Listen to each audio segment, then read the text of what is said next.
Hello, friends. Very good evening to all of you. For some of you, it might be good morning or good afternoon. I'm your host, Piali, and I welcome you all to this webinar. Today, I have Mr. Saket Bansal with me. I know most of us already know Saket. He's a very renowned name in the Agile and Scrum community in India and many other countries. So I won't go for a formal introduction of Saket. Just a couple of words about him in case somebody is listening to him for the first time. Saket is an agile coach and trainer who is there in this project management industry for almost 2 decades. He founded the organization Eisenbridge Consultancy Private Limited in the year 2012, and since then he has been passionately helping professionals to grow in their career. As Saket says, he is in the endeavor of making people more employable. And today, Saket will be talking about a very interesting topic, the leader as a coach, where he will be sharing with us some very simple but effective techniques to improve the leadership skill. He will also tell us how to decide between coaching and mentoring, like when to coach and when to do mentoring, and how to create our development plan for improvement.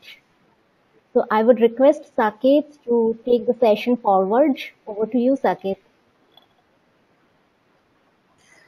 Thank you, Pally. Thank you for an introduction. As Pally already said, that today's topic is more about leader and coach.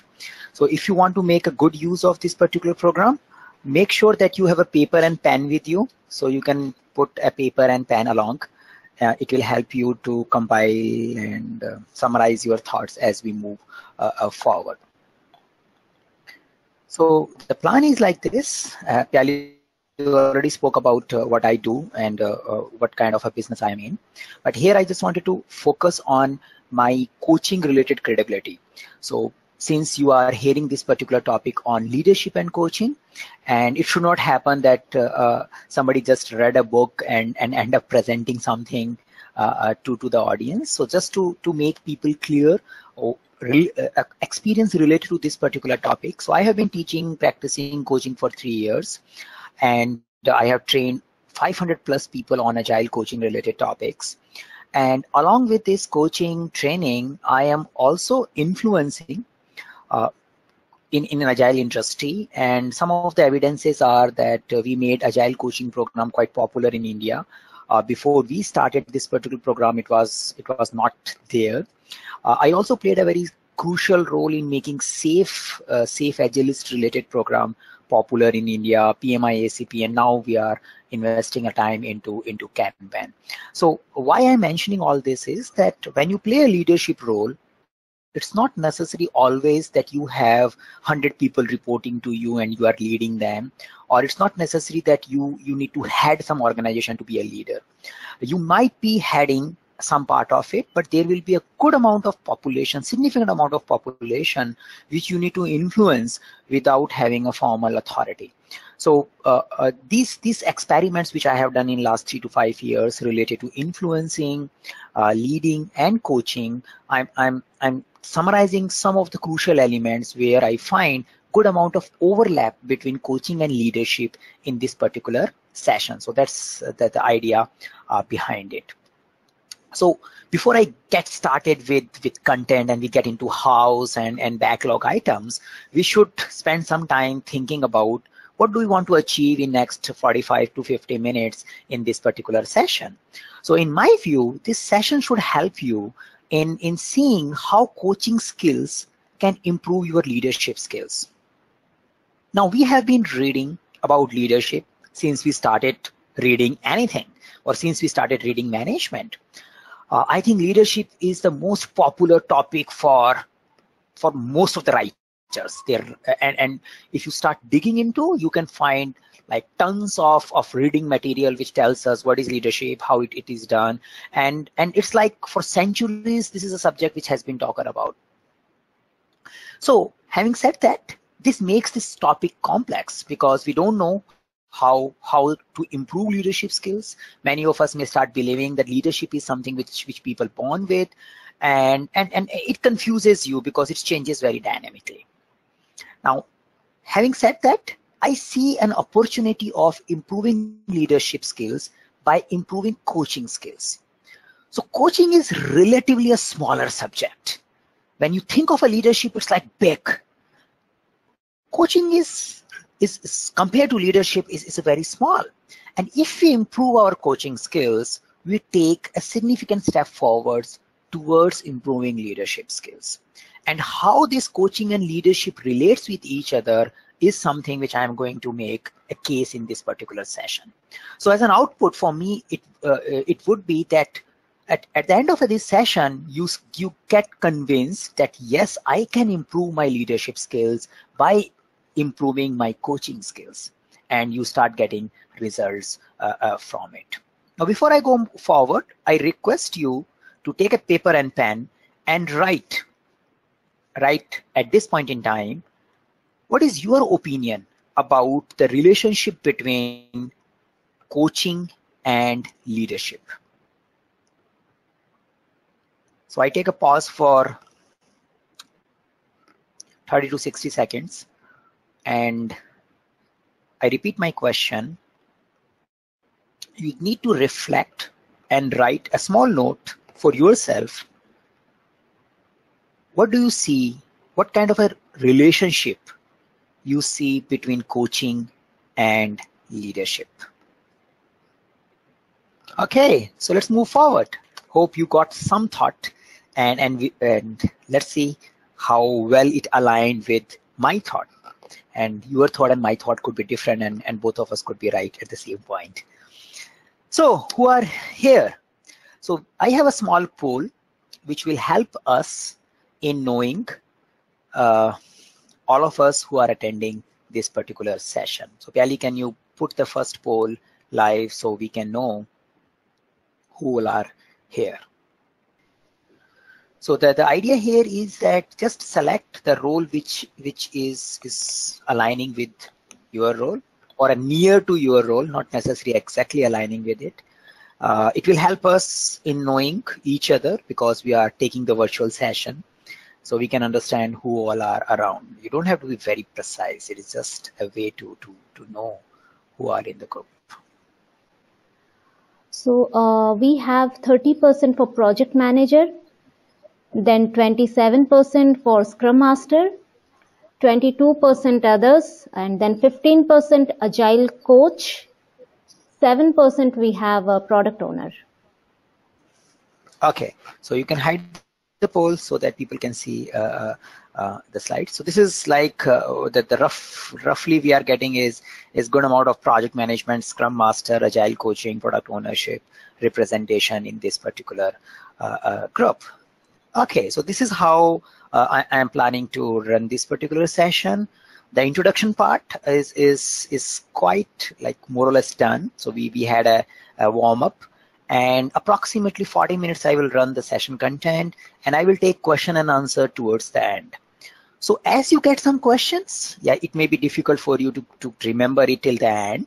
So you can post your question, and it will get aggregated with Piali. And at the end, she will assign some of those questions to me, and depending upon how much time we are left with, we will take those questions. Approximately, I will allocate 10 minutes, and we will finish this particular session maximum by 9 p.m.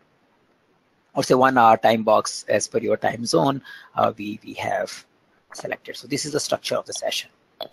Okay, so let's get started. Now it is all about leader, and many of you might be working with different types of leader. And when we work on the project, when we work on anything which is new and complicated, we keep ending up into situations, issues. Say something is expected to get delivered today, but you realize at the last moment this cannot be done. Your stakeholders are asking for a particular delivery which nobody have planned for. So and issues keeps popping up, be it agile, be it non-agile context, and you need to take care of it. Many times, as a subordinate, you end up going to your seniors, leaders with these issues. And when I see people doing it, I find more or less 5 types of responses from the leaders. And I classify them. Again, you may give a different name to it, or you may have a 6th type, but these 5 types more or less aggregate what possibly a leader will respond to when he see an issue coming from a follower. So I call them drama, doing, telling, teaching, coaching. So let's see what is this drama, doing, telling, teaching, coaching. So drama is something that you take the issue to the senior, to the leader, and he starts talking about how we could forget this. He get into the past and start talking about something which doesn't help you to solve your current problem. He may tell you, this is what is expected from you. You are a professional guy. You should have estimated it well. We should have mitigated this risk well in advance. Why you could not plan this thing before? Or don't come to me. You need to take care of this kind of a problem. Sometimes they yell on you. Sometimes they don't yell on you, but still they talk about past. And it is something like going into a loop, and it helps. Like it doesn't help you to take care of the current situation. So there is a one drama response you see many times from the leaders or a so-called leaders, whoever is expected to lead your team whenever some issues start popping up. I could relate to based on my own experiences as well. Now there is a second possible response is something is telling. So you go with a problem to your senior, and they tell you to do something. They tell you that go there and talk to that particular guy. Write an email to this particular customer and tell him that we need a change request for this particular program. Or escalate this issue to the client's account management group and tell them that product owner cannot change ABCD. So it is like, as a leader, as a senior manager, you tell a possible path to your subordinate. That's another possible response you see from the leaders. The another thing which I say is, I think I missed talking about is doing. So along with the telling, sometimes you end up doing things. So doing, though we don't have a dedicated slide for it, doing is something like you go with the issue to a manager, your senior guy, and he tells you that, okay, I will take care of it. So you have an issue, don't worry, I will get it resolved, and once it is done, I will come to you. So the leader takes your work and he gets it done. So that could be a third possible response. The fourth possible response could be teaching or mentoring. So we will see what is the difference between these two, but they are more or less very closely related. So he tells you a possible way, he teaches you at that particular critical moment, he teaches you some of the tips which may help you to resolve your stakeholder conflict. He teaches you that this is how we should handle such kind of situation. The teaching is primarily a generic thing. He may give you a generic advices or generic teaching skills, or he may mentor you that, okay, you should write an email. You may think that you should write an email and show it to me. I will review it and then you can send it. So he tells, rather than telling a direct solution, he teaches you a skill which help you to take care of such kind of situations. And mentoring is that even when you are taking care of these kind of situations, he observes you doing it so that he can provide on-the-spot advices to fix if there is some problem. So that could be a possible response to a situation. The fourth or a fifth in this particular context, response could be that he gives you a coaching. Now, what is coaching? That's another typical question. So the coaching kind of response for a manager would be that he asks you, how would you like to handle this particular situation? Rather than giving you an advice, rather than yelling on you, rather than solving your problem, rather than teaching you a crucial skill at that particular moment, he believes that you know everything related to this particular problem, and he enables you by way of making you think through about a given problem without getting into the details of the problem. And he does it sometimes by asking powerful questions, sometimes by encouraging you to take decisions rather than believing on relying on somebody else's help. And if your leader is doing this, he is spending time with you in coaching. So if I summarize this again, if I go back to the crucial points, whenever some issue comes, some big failure, the 5 type of responses I usually see the leaders responding to. They may get into a drama conversation. They may end up doing your work. They may tell you how to take care of it. They may take this particular moment as a teaching opportunity and teaches you, or they may coach you without getting into the content. They rely that you can take care of these particular issues. Now, what I request you here is think about these 5 dimensions, and we will run 2 polls here. Think of a bad leader, which you might have worked with. Now, bad leader is not necessarily a person who made you work very hard.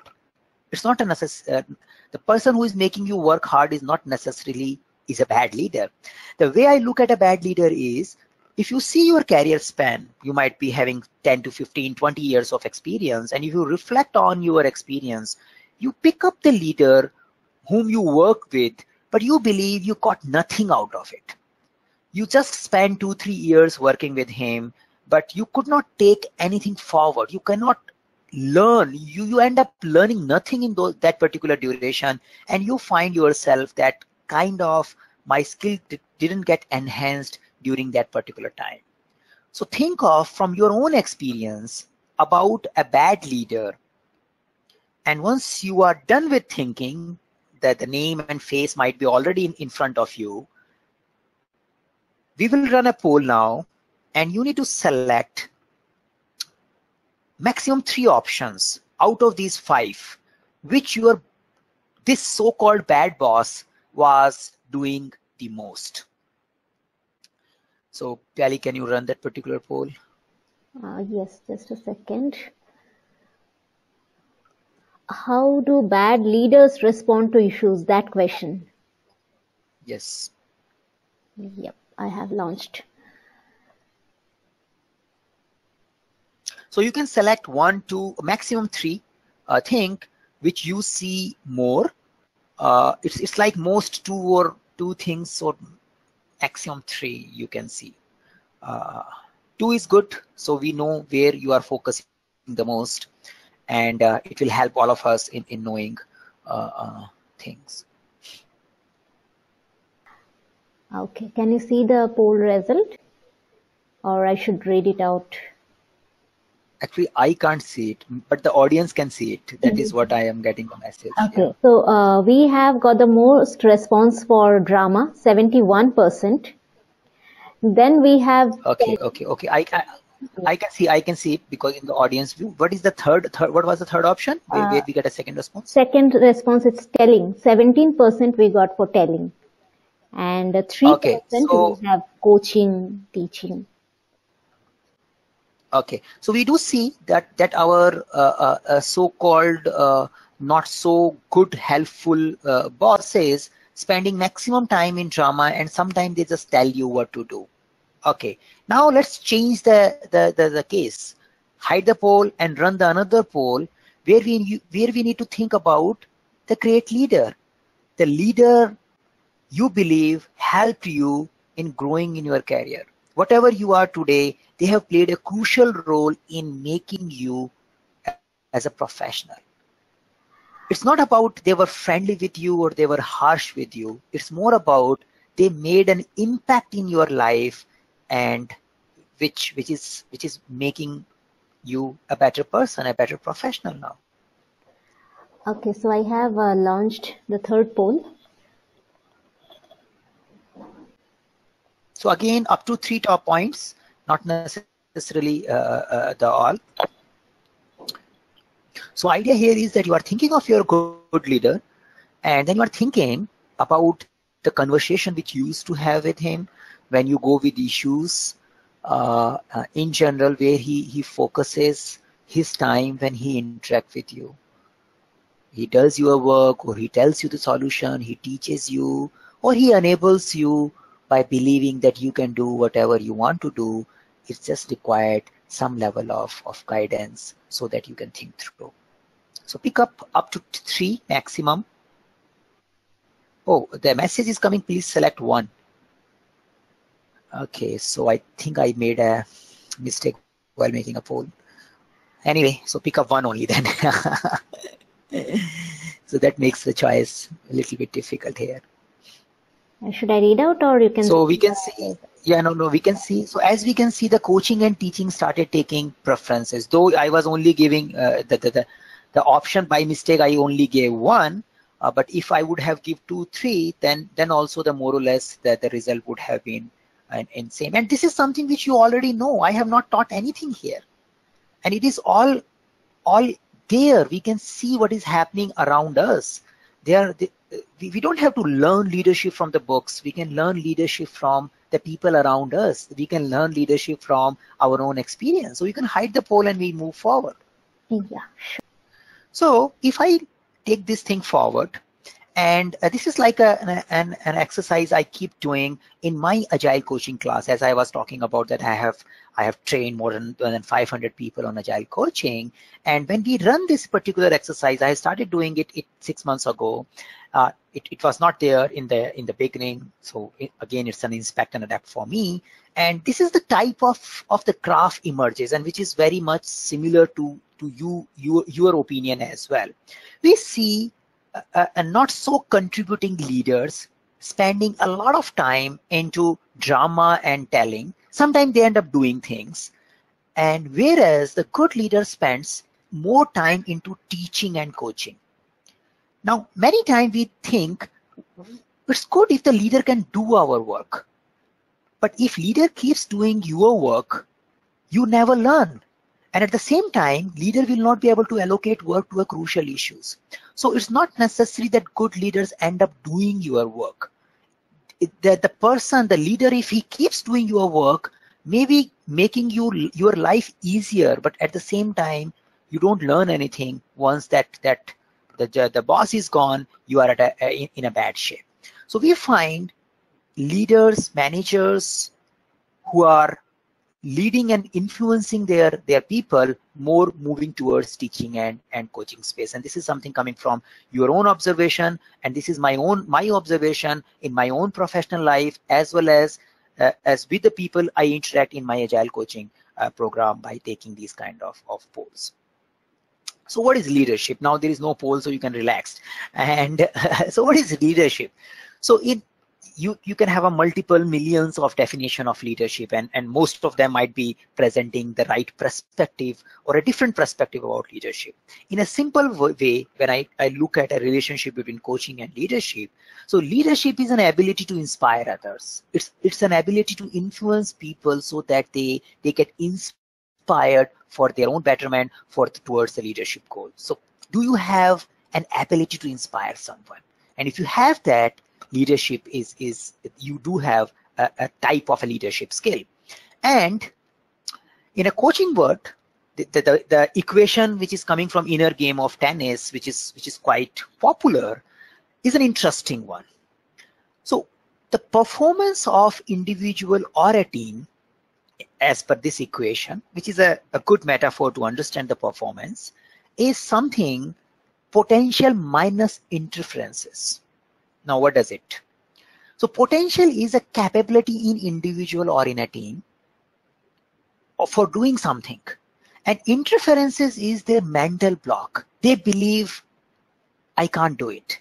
The all internal conversation they keep happening, they keep doing, which confuses them from their objective. So our interferences are the one which pulls us down. And potential is something which is giving us a capability to do something. In a coaching space, the coach may not be focusing more on improving your potential skills, but he definitely focuses on removing your interferences. Now, if I am a good player, so in order to improve my game, 2 things can be done. I can learn more and more skills so I play well. The another thing is, while I am playing, if I lose 2 points, my internal mind gets activated and I start feeling I'm going to lose, I'm going to lose. Oh, how could I miss that particular point? I'm doing so bad today. So these all interferences are coming. And these all interferences make my next move go further down and down and down. And that is why my performance will be down, because my interferences are taking control. Now, coaching space, we work on interferences. And in order to work on interferences, I don't need to know the game. I don't need to know that particular skill in which my team, my followers are working on. So if I am a CEO, I cannot be an expert of all the departments. In my organization, there might be a development group, testing group, marketing group, sales group, production group, DevOps group, so many groups and so many technologies and so many different dimensions, so many different market. And I am a CEO of this particular whole organization. Now, as a CEO, I am expected to get the best performance from the complete company, from all the departments. And whenever something goes wrong in development, in sales, in marketing, people come to me, the sales head comes to me. And if I start teaching them about sales skills, about marketing skills, about development, about cloud, I might be doing the blunder, because a CEO cannot be an expert of all the areas in which the company is operating. So what best I can do? I start believing in their potential, that these people have a potential, that's why they are standing here. I only have to focus on interferences. They are confused. They have a self-doubt. They are unable to think through. They are unable to focus on solving a given problem. And as a leader, at that point of time, I focus on my coaching skills. I improve the performance of my team and my individual people by reducing the interferences.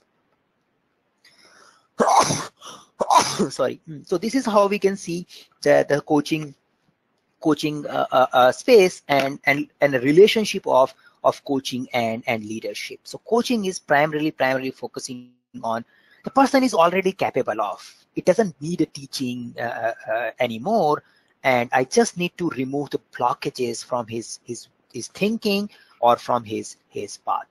So this equation is a coaching equation to start with.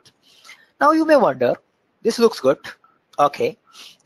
If I can improve my coaching skills, I might be a good leader.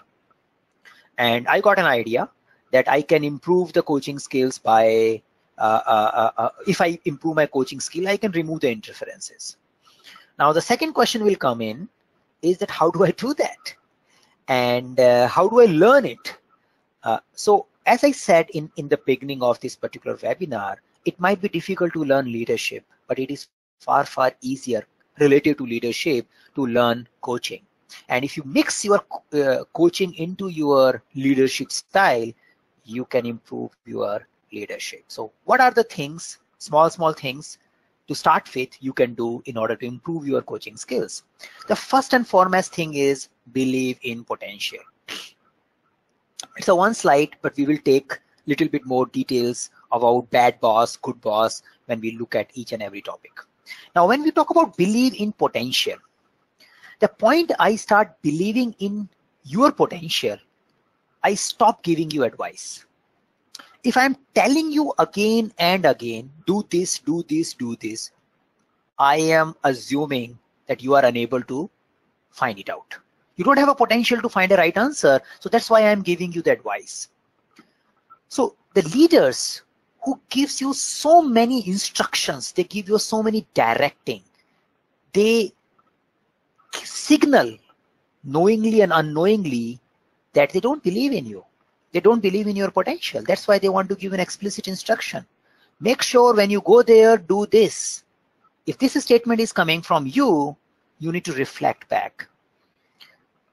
The instruction I am giving, many times you might be assuming you are helping that guy, but internally you also have a thought process where you believe the other guy is unable to figure it out. You are discounting his capability. And that is why, as per your poll as well, when we think of a bad leader, a lot of telling was coming. When we think of a good leader, very less telling was coming. because the good leaders believes in your potential. They believe that you can do it. You just need some advices when asked for, and you may need to talk with the leader or coach so that you can figure it out. What should you do? They let you decide. They give you more and more autonomy about what you want to do. And those all actions comes from a belief. So I'm not saying that let people do what they are doing. No, start believing that people have a potential. And when you believe that people have a potential, your behavior will automatically change gradually. So just don't focus on a behavior first. Focus on your own thinking. Do you believe in the potential, or you discount people's potential? The second thing, respecting. And this is very, very related with the first point. It's a thinking point. Do you respect the guy? Now, you find, you can again think, you have a bad boss example in your mind, and it's not my example, it's your example, it's in your head. And everybody, whoever is attending this session, might be creating a different story, and their story is relevant for their own thinking. Now, think of a bad boss, which we end up putting a poll is, you may find that that guy never respected me. That guy thought that I am a stupid person, and whenever I go with a problem, he make a story that, okay, this guy is coming again and always with an issue and he can't do anything. So again, not believing in a potential as well as not respecting. The good bosses, they respect you. They never undermine the criticality of the problem which you take to them. They never undermine the situation which requires a discussion. So they don't show you that you are at a very low space and they are at a very high place. They respect you. So the more and more you start respecting your followers, your subordinates, you improve your coaching skills and you improve your leadership skills. Because when you respect, you believe in their potential and you start listening. And they are related. If you don't believe in their potential, if you don't respect them, you won't listen them. And you might have, again, you can think about your bad boss. You may go with the one problem and you hardly speak after that. He gives you a question, he answers the question on his own. He again asks a question, he answers on his own, and he keeps talking to himself. He keeps pretending your old behavior, and 10 minutes gone and you have never spoken about it. And then finally he gives an advice or conclusion based on whatever he spoke without you speaking about the problem, because they never listen. So if you want to become a good coach, if you want to become a good leader by improving your coaching skills, respecting, believing in potential, and that should lead to a listening behavior from you. You need to listen. And many times it has been told that if you just listen the other person, especially when he is an issue, 50-60% problem might get solved because you just gave him a good hearing. The another thing which coach does in order to improve the performance is make them think. You don't have to think about it. Now, once you achieve the upper three things, you can't do it directly. If you don't achieve upper three things and you are thinking that you are making them think, you might be leading them to think in a given direction. It's like, why don't you think about it? So it's like, why don't you think about a particular topic? So you don't have to influence their thinking in a one direction. When you follow the upper three things, believe, respect, and listening, you can make them think on their own about their own situation. You are here to help to improve their thinking process. The example I gave about CEO is here in front of you to improve your thinking. He's not here to solve your problem. Whatever question he's expected to ask, or whatever that the great leader you spoke about, whoever helped you in growing your career, they make you think.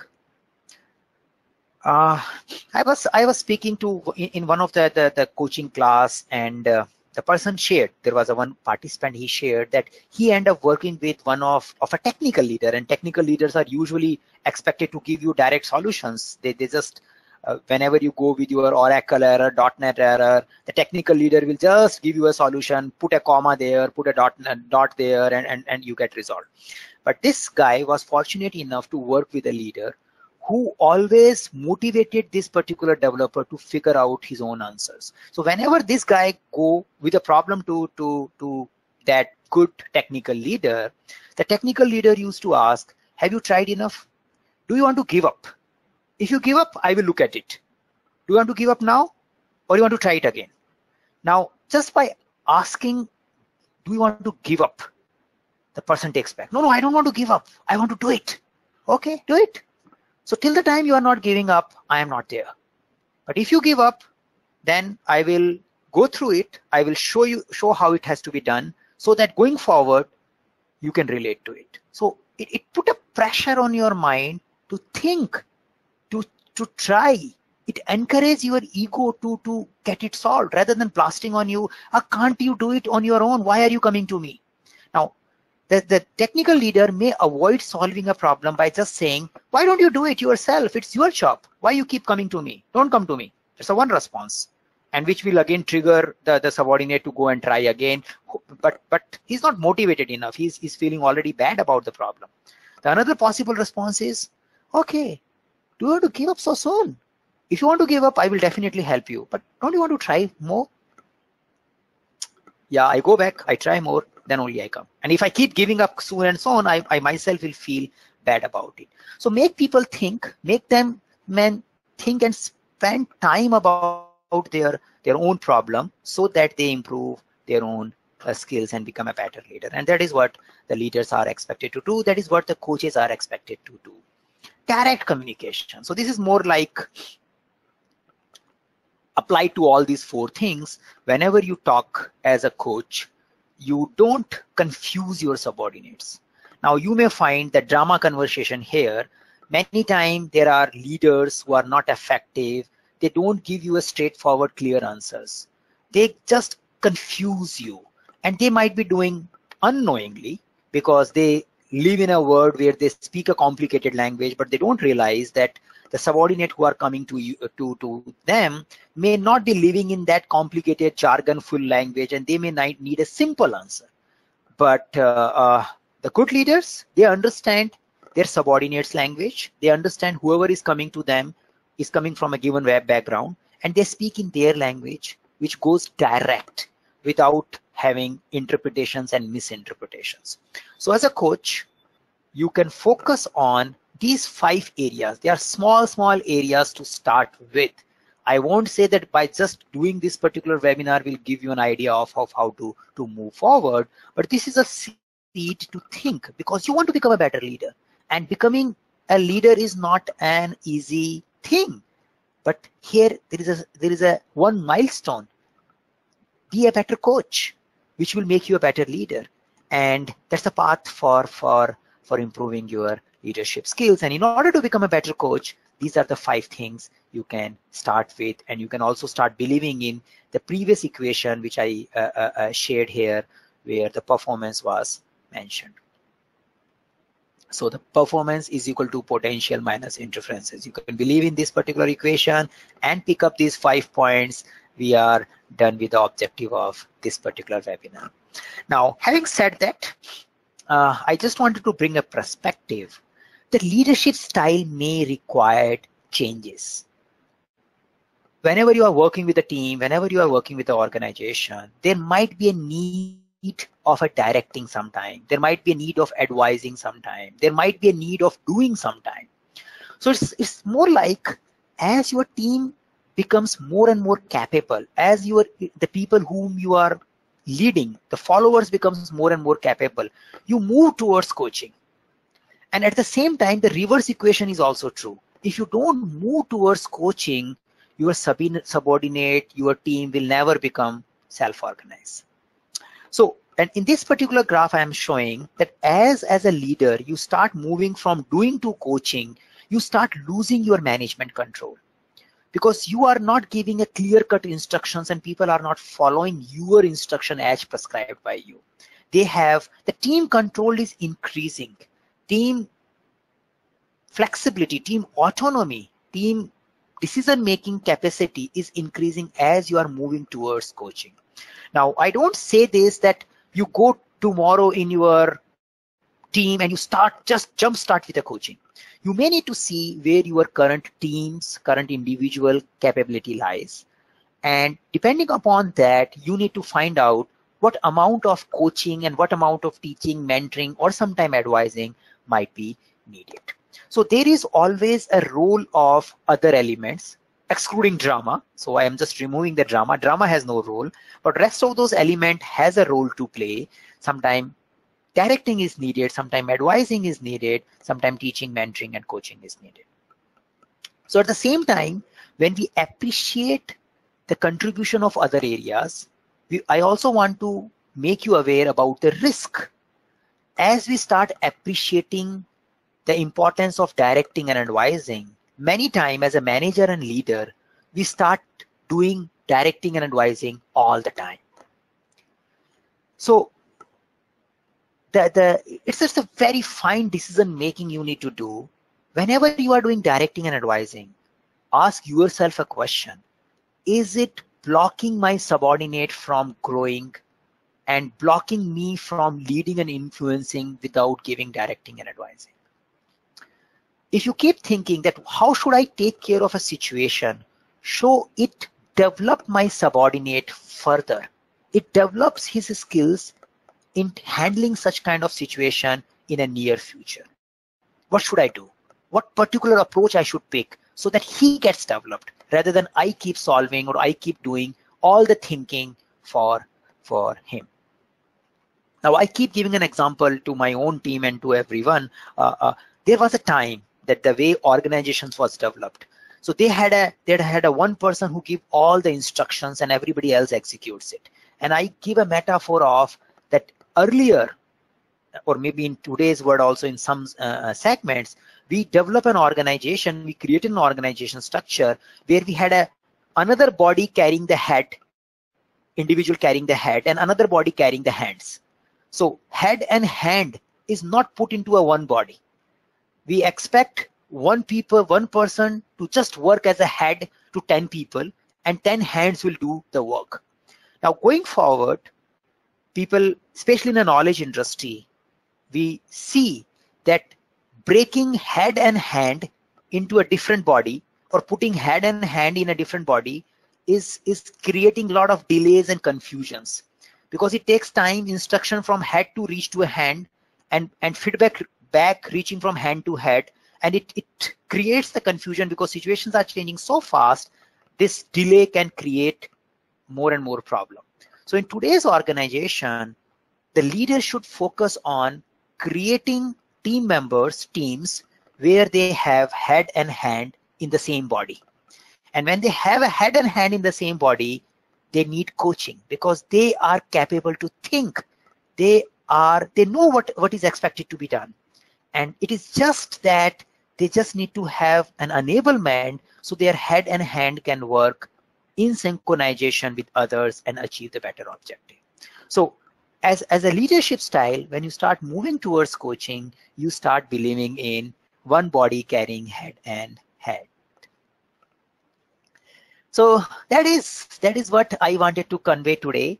So I request an homework. Assess your current leadership style from a previous slide. We will share the slides as well. So that where do you see yourself right now? Do a fair assessment of yourself. You spoke about your bad boss. You spoke about your good boss. Now it's time about thinking about yourself. Reflect on your own behavior from last week and see what you have been doing with your subordinate. What you have been doing with your peers. What kind of a coaching skills, what kind of a leadership styles, what kind of a behavior you were exhibiting. So reflect on that and reflect on what do you want to change there? What step you want to take towards a better coach, towards a better or effective leader from there, and find out 2-3 action items, maximum 3 action items which you want to take in next maybe a 1 week, and see is it helping you to become an effective leader. So this is a homework, and if you do this homework, then only the benefit of this session will come. So some of the advices from me, rather than just thinking, There are possible ways of learning coaching. We do run 3 days or long agile coaching program in India. It's a classroom program as of now. So you can think of joining that. You can explore International Coach Federation programs. It's a body, independent body on coaching. They run 1 year long coaching program. So you can see if that suits you. We don't have ICF learning path program in our portfolio, but this is something you can do it. You can explore books. You can read coaching for performance. You can read Quiet Leadership. You can start with Humble Inquiry. These are the 3 books you can start with. They will give you a fair idea, theory, details on the things which I have spoken about, and hopefully they inspire you to act. In my judgment, reading is helpful only if you start converting those reading into an actionable items. Reading usually become useless when you become a promoter of that particular concept rather than applying it. So many times we read a book and we start writing blog about that content, or we start talking about that particular program or that particular concept, and that's it what we do, and we promote that without implementing it. So do read, but focus more on your own experience, focus more on exploration. That is what I have learned in last 2 years. I was like too much on reading, but from last 2 years I am mixing reading with experimentation, not just keep reading and reading. So this is something from my side, and you can connect with us on our website eisenbridge.com, and definitely I'm quite active on LinkedIn and other space, so you can connect with me on LinkedIn as well. Saket Bansal is that you can search through that name, and we will send a communication related to PDUs and all in next 24 hours. So let me see if we can take 5-6 questions. We have 8 minutes, overall 9 minutes, so we want to finish on time. So we have 8 minutes to take care of questions. So Dali, if you want to assign few questions to me, you can do that now. Yeah, just let me check the question box. Yes, we have a couple of questions here. So the first question I'm assigning to you.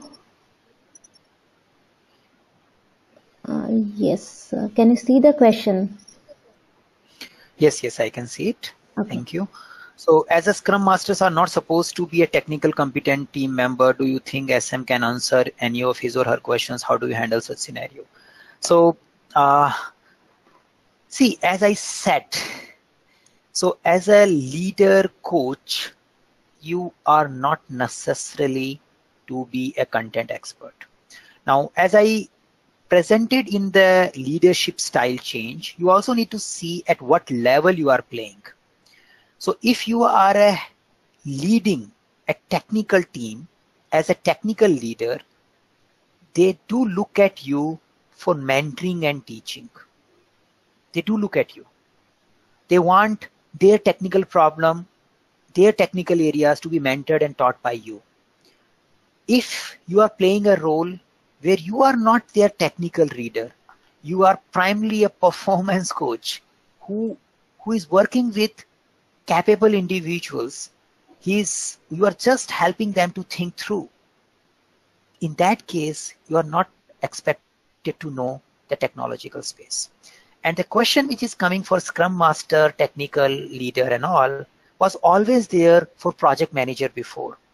And all of us know the project management and Scrum Master skills, roles are very different. They are primarily dealing with creating self-organizing team to get the things done.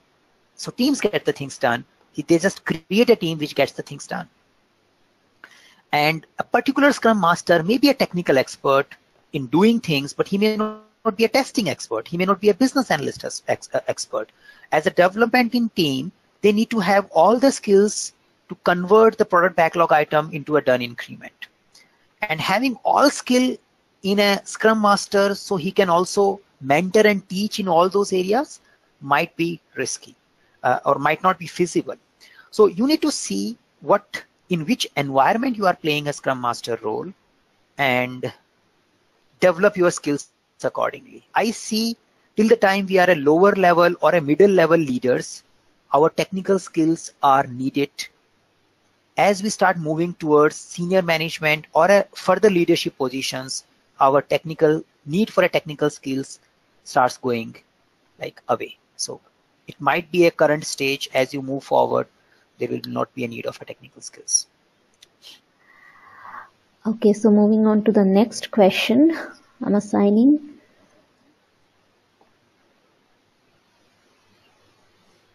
So what is the roadmap for a coach? So as I shared in my last slide, so simple thing for coach is that you need to start coaching. And how do you start coaching? You start believing in people's potential. You start respecting. You start listening. Now, how do you start listening? Yeah, you need to work on it. Now, how do I start working? You need to think through. Maybe a prescription given here may not make you listen. Everybody will take a different approach to improve their listening skills. Now, can there be some generic things I can start with? Yes, you can go through some training programs. You can go through some reading material, which will give you a kickstart. But after that, you need to create your roadmap. So taking a 3 days agile coaching program or reading some of the agile coaching or a generic coaching book is a good starting point, but they are just starting point. The path will be created by you. And that's what the coaching is. I can't tell you the solution because I don't have it.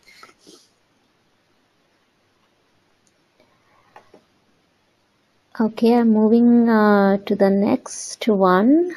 Yes, you go with the next question. So if I am a leader, in which mode I should work with my manager? I mean, will coach works with senior management? Yeah, why not? So in a simple way, I would say, will listening, believing in their potential, respecting them will help. Now, that's a very, very interesting point, and thank you for raising it. Many times when we think of a leadership and all, we primarily focuses on, I will create an environment so I will trust my subordinate, I will trust everyone, but I may not trust my seniors. Whenever senior come with a question, I say, this guy doesn't understand agile. This guy is an old school guy. He will never do this. And you always react to him. So there has been a situation with middle management. There are good middle managers who are sometimes they are very effective with their subordinates and team, but they fail miserably with their seniors because they don't trust them. And I must confess, I have been through that phase. I have been through that phase for a long, where I had a very good working environment and everything with my subordinates, but I struggled with my seniors. And then gradually I start changing that approach that, okay, let's start respecting them.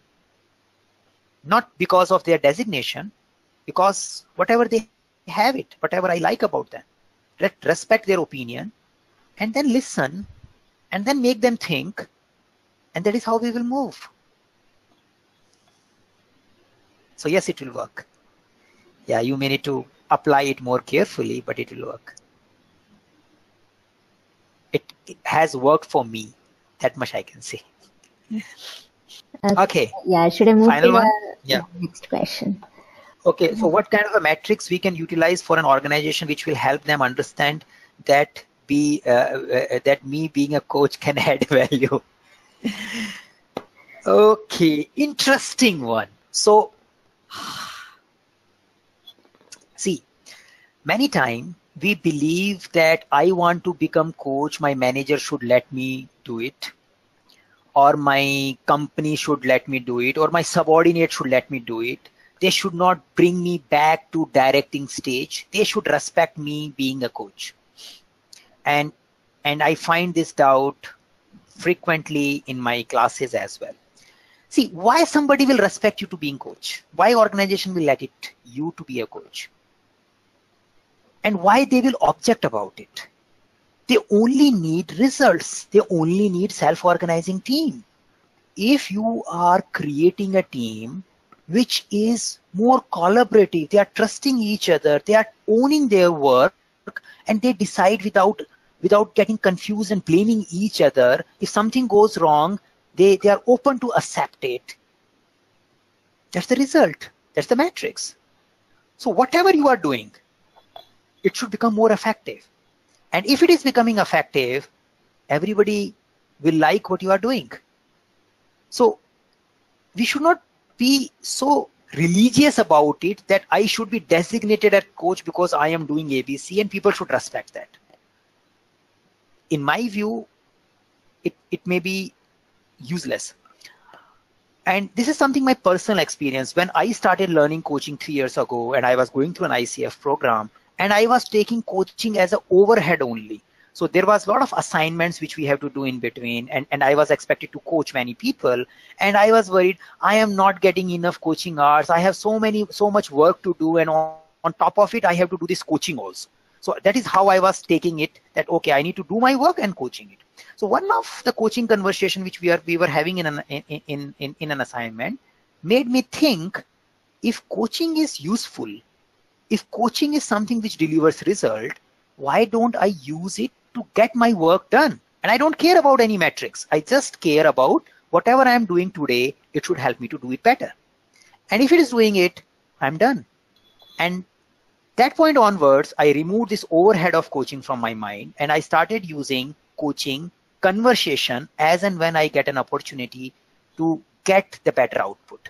It's not a formal coaching session. I need to make other person sit and I need to start asking and all those things. Even if I'm talking in my training class, if somebody asks me a question, rather than replying in a one go, I may ask a question which make him think and answer it.